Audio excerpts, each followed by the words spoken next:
నమస్కారం. RRB, DSC, police ఇలా ఏ పోటీ పరీక్షకు ప్రిపేర్ అవుతున్నా జనరల్ సైన్స్ అనేది చాలా కీలకమైన సబ్జెక్ట్. అందులో కూడా ఆహారంలోని అంశాలు అనే ఈ పాఠం నుంచి ఖచ్చితంగా ప్రశ్నలొస్తాయి.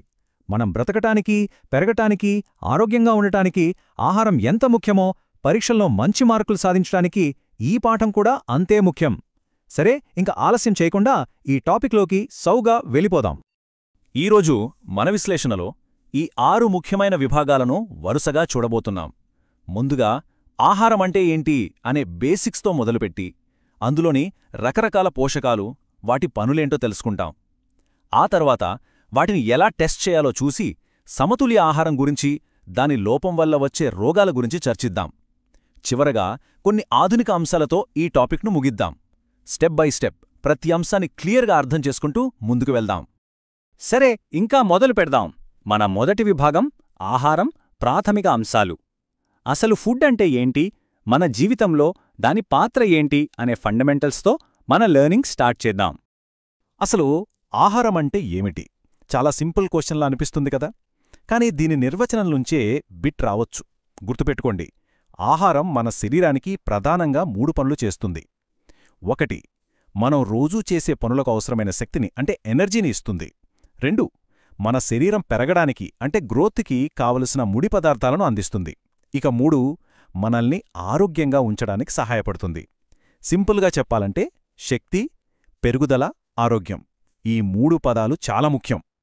మన భారతదేశం గురించి చెప్పాలంటే ఆహారంలో ఉన్నన్ని వెరైటీలు బహుశా మరెక్కడ ఉండవేమో. అయినా మన ఏ ప్రాంతానికి వెళ్ళినా ఒక సాధారణ భోజనం ప్లేట్ని గమనిస్తే అందులో ఖచ్చితంగా ఏదో ఒక ధాన్యంతో చేసిన పదార్థం ఉంటుంది. దానికి తోడుగా పప్పుగాని, మాంసంగాని, కూరగాయలుంటాయి. ఇక పెరుగు, మజ్జిగ, ఊరగాయల్లాంటివి అదనం. ఉదాహరణకి పంజాబ్లో మక్కీరోటీ, రాజ్మా తింటే మన ఆంధ్రలో అన్నం, పప్పు, చారు తింటాం. ప్రాంతాలు వేరైనా భోజనంలో ఉండే ప్రాథమిక నిర్మాణం మాత్రం దాదాపు ఒక్కటే. ఇప్పుడు మనం ఈ పాఠంలో పదే పదే వాడే ఒక ముఖ్యమైన పదం గురించి తెలుసుకుందాం. అదే పోషకాలు లేదా ఇంగ్లీష్లో న్యూట్రియంట్స్. ఇంతకీ పోషకాలు అంటే ఏంటి? చాలా సింపుల్. మన ఆహారంలో ఉంటూ మన శరీరం పెరగడానికి, అలాగే ఆరోగ్యంగా పనిచేయడానికి అవసరమైన ముఖ్యమైన అంశాలనే మనం పోషకాలు అంటాం అన్నమాట. మనం తినే ఆహారానికి అసలైన విలువనిచ్చేవి ఇవే. ఇక మనం అసలైన విషయానికి వచ్చేశాం. ఈ పాఠానికి గుండెలాంటి విభాగమిది. ప్రధాన పోషకాలు ఏంటి, అవి మన శరీరంలో ఏం పనులు చేస్తాయి అనే వివరాల్లోకి వెళుతున్నాం. సో నోట్స్ రాసుకునేవాళ్లు కొంచెం ఎక్కువ శ్రద్ధ పెట్టండి. ముందుగా మన శరీరానికి శక్తినిచ్చే పోషకాల గురించి మాట్లాడుకుందాం. వీటిని ఎనర్జీ గివర్స్ అంటాం. అవి రెండే, కార్బోహైడ్రేట్లు మరియు కొవ్వులు. కార్బోహైడ్రేట్లు మనకు శక్తినిచ్చే మెయిన్ సోర్స్. కొవ్వులు కూడా శక్తినిస్తాయి. అయితే ఇక్కడ ఒక ఇంపార్టెంట్ పాయింట్ ఉంది. ఇది ఎగ్జామ్స్లో తరచుగా అడుగుతారు. ఏంటంటే 1 గ్రాము కార్బోహైడ్రేట్తో పోలిస్తే 1 గ్రాము కొవ్వు మనకు ఎక్కువ శక్తినిస్తుంది. ఇది బాగా గుర్తుపెట్టుకోవాలి. కార్బోహైడ్రేట్లనే మనం పిండి పదార్థాలు అని కూడా అంటాం. వీటి ముఖ్యమైన పని మన శరీరానికి శక్తిని అందించడం. మరివి మనకు ఎక్కడ దొరుకుతాయి? మనం రోజు తినే చిలగడదుంప, బంగాళదుంప, చెరకు, బొప్పాయి, మామిడి, మొక్కజొన్న, అన్నం, గోధుమలు వీటన్నింటిలోనూ కార్బోహైడ్రేట్లు పుష్కలంగా ఉంటాయన్నమాట. ఇవి మన ఆహారంలో ప్రధానంగా స్టార్చ్, చక్కెరల రూపంలో ఉంటాయన్నమాట. ఇక కొవ్వుల విషయానికి వస్తే వీటిని మనం 2గా విడగొట్టి చదువుకుందాం. అప్పుడు గుర్తుపెట్టుకోవడం చాలా సులభం. 1 మొక్కల నుండి లభించేవి, 2 జంతువుల నుండి లభించేవి. మొక్కల నుంచి మనకు వేరుశనగ, నువ్వులు, కొబ్బరి నూనె, సోయాబీన్ నూనె లాంటివి వస్తాయి. అదే జంతువుల నుండే అయితే మాంసం, చేపలు, గుడ్లు, పాలు, వెన్న, నెయ్యి వీటి ద్వారా కొవ్వులు లభిస్తాయి. సరే, శరీరానికి శక్తి వచ్చేసింది. మరి శరీరం పెరగాలి కదా, మనకు దెబ్బలు తగిలినప్పుడు గాయాలు మానాలి కదా. ఆ ముఖ్యమైన పని చేసేవే ప్రోటీన్లు. అందుకే వీటిని శరీర నిర్మాణకాలు లేదా బాడీ బిల్డింగ్ ఫుడ్స్ అని పిలుస్తారు.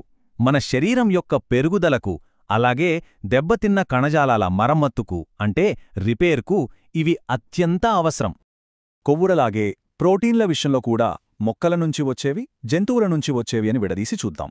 మొక్కల నుంచి వచ్చే ప్రోటీన్లకు బెస్ట్ ఎగ్జాంపుల్స్ శనగలు, పెసలు, కందిపప్పు, సోయా చిక్కుడు లాంటివి. ఇక జంతువుల నుంచైతే మాంసం, చేపలు, పనీర్, గుడ్లు, పాలు వీటిలో ప్రోటీన్లు ఎక్కువగా ఉంటాయి. ఇప్పుడు మన శరీరానికి రక్షణగా ఉండే బాడీగార్డ్స్ గురించి మాట్లాడుకుందాం. అవే విటమిన్లు, ఖనిజాలు. ఇవి మనకు చాలా తక్కువ మొత్తంలో అవసరమైనప్పటికీ వీటి పని చాలా పెద్దది. మన శరీరాన్ని రోగాల బారిన పడకుండా కాపాడతాయి. అంతేకాదు, మన కళ్ళు, ఎముకలు, దంతాలు, చిగుళ్ళు ఆరోగ్యంగా ఉండటానికి ఇవి చాలా చాలా అవసరం. ఈ టేబుల్ చాలా చాలా ఇంపార్టెంట్. నోట్స్ రాసుకునేవాళ్లు ప్రతి పాయింట్ జాగ్రత్తగా రాసుకోండి. ఒక్కో విటమిన్ గురించి నెమ్మదిగా వివరిస్తాను. మొదటగా విటమిన్ ఏ. ఇది మన కళ్ళు, చర్మం ఆరోగ్యానికి ముఖ్యం. దీని లోపం వల్ల రేచీకటి వస్తుంది. ఇక విటమిన్ బి1. ఇది మన కండరాలు బలంగా ఉండటానికి అవసరం. దీని లోపం వల్ల బెరీబెరీ అనే వ్యాధి వస్తుంది. తర్వాత విటమిన్ సి. ఇది రోగనిరోధక శక్తికి, గాయాలు మానడానికి చాలా ముఖ్యం. దీని లోపంతో స్కర్వీ వస్తుంది. ఇక్కడొక ఎగ్జామ్ బిట్ ఉంది. వేడి చేసినప్పుడు సులభంగా నాశనమయ్యే విటమిన్ ఏది అనడిగితే అది విటమిన్ సి. చివరగా విటమిన్ డి. ఇది మన ఎముకలు బలంగా ఉండటానికి, కాల్షియంను గ్రహించడానికి సహాయపడుతుంది. దీని లోపం పిల్లలలో రికెట్స్ అనే వ్యాధికి కారణమవుతుంది. సూర్యరశ్మి ద్వారా మన చర్మమే విటమిన్ డిని తయారు చేసుకుంటుంది. విటమిన్లలాగే ఖనిజాలు కూడా అంతే ముఖ్యం. వీటిని కూడా ఒక్కొక్కటిగా చూద్దాం. మొదటిది కాల్షియం. ఇది ఎముకలు, దంతాలు గట్టిగా ఉండటానికి అవసరం. దీని లోపం వల్ల ఎముకలు బలహీనపడతాయి.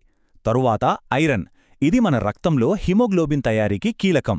దీని లోపం వల్ల రక్తహీనత లేదా అనీమియా వస్తుంది. ఆ తరువాత అయోడిన్.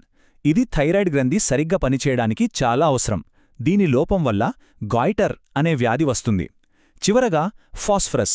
ఇది కూడా కాల్షియంతో పాటు ఎముకలు, దంతాల ఆరోగ్యానికి అవసరం. ప్రధాన పోషకాలతో పాటు చాలామందికి తెలియని ఇద్దరు సైలెంట్ హీరోలు కూడా మన ఆహారంలో ఉన్నారు. అవే పీచు పదార్థాలు, అంటే రఫేజ్, మరియు నీరు. ఇక్కడొక విషయం స్పష్టంగా గుర్తుపెట్టుకోవాలి. పీచు పదార్థాలు మనకు ఎలాంటి పోషకాలను ఇవ్వవు, అంటే శక్తిని ఇవ్వవు. కానీ జీర్ణం కాని ఆహారాన్ని శరీరం నుండి సులభంగా బయటకు పంపడంలో ఇవి చాలా సహాయపడతాయి. ఇక నీరు, మనం తిన్న ఆహారంలోని పోషకాలను శరీరం గ్రహించడానికి, అలాగే వ్యర్థాలను బయటకు పంపడానికి నీరు అత్యవసరం. మూడవ విభాగానికి వచ్చేశాం. సరే, థీరీ ఎంతా బాగానే ఉంది. మరి ప్రాక్టికల్గా ఒక ఫుడ్ ఐటంలో ఏ పోషకముందో ఎలా కనుక్కోవాలి? ల్యాబ్లో చేసే ఈ సింపుల్ టెస్ట్ల గురించి కూడా పరీక్షల్లో ప్రశ్నలొస్తాయి. వాటిని ఎలా చేయాలో ఇప్పుడు స్టెప్ బై స్టెప్ చూద్దాం. పిండి పదార్థం లేదా స్టార్చ్ టెస్ట్ చాలా సింపుల్. ఇక్కడ మనం గుర్తుపెట్టుకోవాల్సిందే రెండు విషయాలు. ఒకటి, వాడే కెమికలేంటి?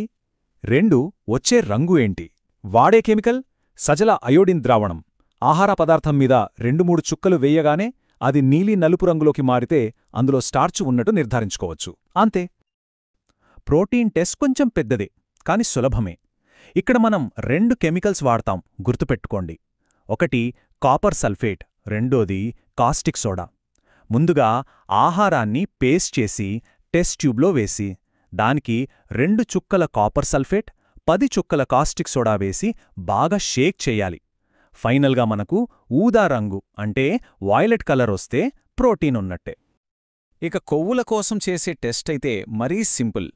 దీనికి మనకు ల్యాబ్ గాని కెమికల్స్ గాని ఏమీ అవసరం లేదు. ఒక తెల్ల కాగితం ఉంటే చాలు. ఆహార పదార్థాన్ని పేపర్లో పెట్టి బాగా నలిపి తర్వాత పేపర్ని విప్పి చూడండి. పేపర్ మీద నూనె మరకబడి ఆ చోట పేపర్ లైట్గా ట్రాన్స్పరెంట్గా మారితే అందులో కొవ్వులున్నాయని అర్థం. ఇప్పుడు 4వ విభాగానికి వెళదాం. ఇప్పటిదాకా మనం ఒక్కో పోషకాన్ని విడివిడిగా చూశాం. కాని మన శరీరం అలా పనిచేయదు కదా. అన్నిటినీ కలిపి సరైన మోతాదులో ఇవ్వాలి. దాన్నే మనం సమతుల్య ఆహారం లేదా బ్యాలెన్స్డ్ డైట్ అంటాం.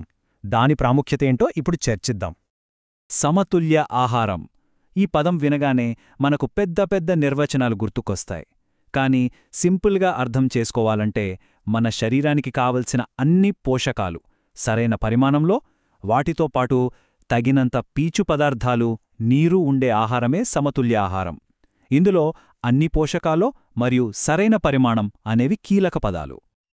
చాలామంది అనుకుంటారు బ్యాలెన్స్డ్ డైట్ అంటే చాలా ఖరీదైన వ్యవహారమని, బాదం, పిస్తా లాంటివి తినాలని. కాని అది అస్సలు నిజం కాదు. తక్కువ ఖర్చుతోనే మనం సమతుల్య ఆహారం తీసుకోవచ్చు. పప్పులు, వేరుశెనగ, సోయాబీన్, మొలకెత్తిన గింజలు, ఇడ్లీ లాంటి పులియబెట్టిన ఆహారాలు చాలా మంచివి. వీటితో పాటు బెల్లం, ఆకుకూరలు, మనకు చుట్టుపక్కల దొరికే పండ్లు, కూరగాయలు చేర్చుకుంటే చాలు. అయితే ఇక్కడ ఒక హెచ్చరిక ఉంది. ఆహారాన్ని అతిగా ఉడికించడం వల్ల, కూరగాయలు కోసిన తర్వాత కడగడం వల్ల ముఖ్యంగా విటమిన్ సి లాంటివి నశించిపోతాయి. ఇది కూడా ఒక ఇంపార్టెంట్ పాయింట్. మరి ఈ బ్యాలెన్స్డ్ డైట్ తీసుకోకపోతే ఏమవుతుంది? ఏదైనా ఒక పోషకం లేదా ఎక్కువ పోషకాలు మన ఆహారంలో చాలా కాలంపాటు లోపిస్తేం జరుగుతుంది? దానివల్ల వచ్చే వ్యాధుల గురించే మన 5వ సెక్షన్. పోషకాహార లోపం యొక్క తీవ్రతను ఇక్కడ గమనించండి. కేవలం ప్రోటీన్ లోపముంటే పెరుగుదల ఆగిపోవడం, ముఖం వాపు, జుట్టు రంగు మారడం లాంటి లక్షణాలు కనిపిస్తాయి. కాని అదే ప్రోటీన్తో పాటు కార్బోహైడ్రేట్ల లోపం కూడా ఉంటే పరిస్థితి ఇంకా తీవ్రంగా ఉంటుంది. పెరుగుదల పూర్తిగా ఆగిపోయి వ్యక్తి చాలా బక్కచిక్కి బలహీనంగా మారిపోతాడు. ఇక విటమిన్లు, ఖనిజాల లోపాల వల్ల స్కర్వీ, గైటర్, రక్తహీనత వంటి వ్యాధుల వస్తాయని మనం ముందే టేబుల్లో చూశాం. సరే, మనం చివరి అంకానికి వచ్చేశాం. ఈ రోజుల్లో పోషకాహారానికి సంబంధించి మనం తెలుసుకోవాల్సిన 2 మోడర్న్ కాన్సెప్ట్స్ గురించి ఇప్పుడు క్లుప్తంగా చూద్దాం. ఇప్పటిదాకా మనం లోపం వల్ల వచ్చే వ్యాధుల గురించి మాట్లాడాం. కానీ ఊబకాయం అంటే ఒబేసిటీ, ఇది అధికం కావడం వల్ల వచ్చే సమస్య. అవసరానికి మించి కొవ్వు పదార్థాలు ఎక్కువగా చాలా కాలంపాటు తినడం వల్ల ఈ పరిస్థితి వస్తుంది. ఈ అదనపు కొవ్వు శరీరంలో పేరుకుపోయి ఇతర ఆరోగ్య సమస్యలకు దారితీయవచ్చు. ఫోర్టిఫైడ్ ఫుడ్స్, ఈ పదం ఈ మధ్య మనం తరచుగా వింటున్నాం. సింపుల్గా చెప్పాలంటే ఆహారానికి అదనపు బలాన్నివ్వడం అన్నమాట. మనం రోజూ వాడే ఉప్పు, నూనె, పాలు లాంటి వాటిలో వాటి పోషక విలువలను పెంచడానికి అదనంగా విటమిన్లు, ఖనిజాలను కలపడాన్నే ఫోర్టిఫికేషన్ అంటారు. దీనికి బెస్ట్ ఎగ్జాంపుల్ అయోడైజ్డ్ ఉప్పు. మనం కొనే ప్యాకెట్ల మీద FSSI వాళ్ళ +F గుర్తు ఉందో లేదో గమనించవచ్చు. ఈ విశ్లేషణ అయిపోయింది కదా. ఇప్పుడు ఒక్కసారి మనం ఆలోచిద్దాం. మనం రోజూ తినే భోజనం నిజంగా సమతుల్యంగా ఉందా?